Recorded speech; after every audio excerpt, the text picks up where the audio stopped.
Assalamualaikum warahmatullahi wabarakatuh. Wilujeng enjing sadayana sampurasun.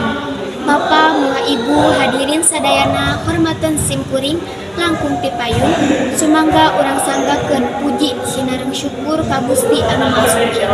Alhamdulillah ku rahmat sareng inayah mantenna dina danget ieu urang tiasa kempel ngariung di ieu patempat. Teu hilap sholawat sareng salam mugia salawasna ngocan ngolontar ka Nabi junjungan alam urang sadayana Nabi Muhammad sallallahu alaihi wasallam, ka kulawargina, ka para sahabatna, tugdugi ka urang sadayana salaku umatna anu turut tumut ka ajaran mantenna.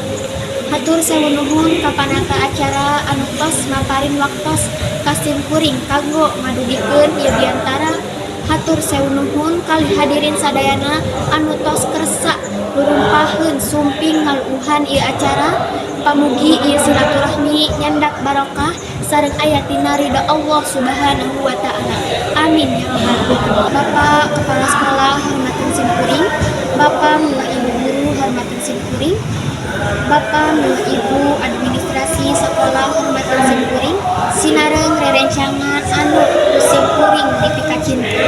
Bapak miwa Ibu hadirin sadayana hormaten simkuring.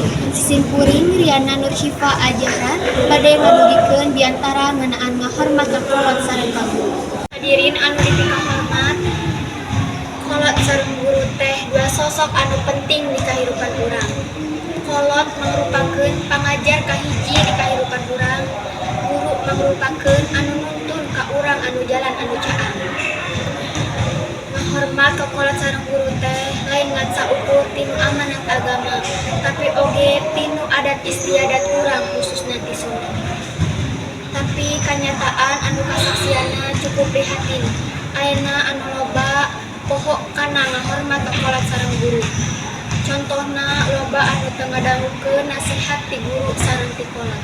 Ieu teh tanda yen moral anu sakuduna diurus teh geus mulai luntur.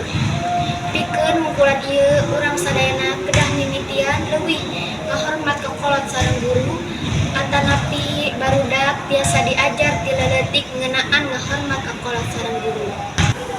Hadirin anu dipika hormat, hayu urang leuwih mungkulan ngahormat ka kolot sareng guru.